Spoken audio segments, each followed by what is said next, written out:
After recommending on Monday that the Justice Department criminally charge Donald Trump, the House committee investigating January 6 aired some complaints about his daughter, Ivanka Trump, in the executive summary of its forthcoming report.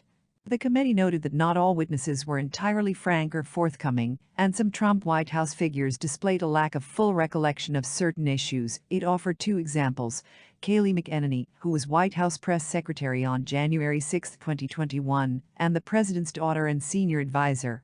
Ivanka Trump was not as forthcoming as White House counsel Pat Cipollone and others about President Trump's conduct, the report's summary states. Indeed, Ivanka Trump's chief of staff Julie Radford had a more specific recollection of Ivanka Trump's actions and statements. It goes on to cite a comparison of Radford and Ivanka's testimony that aired during the committee's televised hearings. In the first clip, Ivanka is asked if she ultimately decided to attend Trump's January 6 rally because you hoped that you would calm the president and keep the event on an even keel. She responds, "No, I don't know who said that or where that came from." The second clip shows it came, at least in part, from Radford's testimony describing a conversation she had with Ivanka. Radford, well, she shared that Trump had called the vice president an expletive word. I think that bothered her. And I think she could tell based on the conversations and what was going on in the office that he was angry and upset and people were providing misinformation.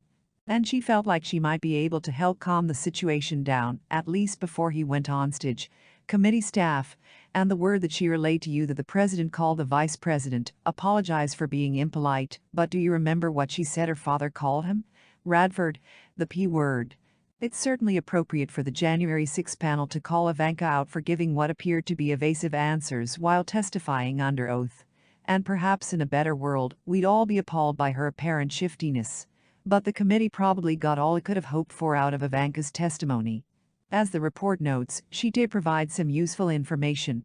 Among other things, Ivanka Trump acknowledged to the committee that 1. She agreed with Attorney General Barr's statements that there was no evidence of sufficient fraud to overturn the election. 2. The president and others are bound by the rulings of the courts and the rule of law. 3. President Trump pressured Vice President Pence on the morning of January 6 regarding his authorities at the joint session of Congress that day to count electoral votes. And 4. President Trump watched the violence on television as it was occurring.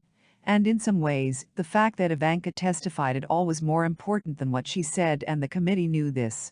It wanted to make the hearings blockbuster TV and began teasing Ivanka and Jared Kushner's testimony days before the first televised hearing.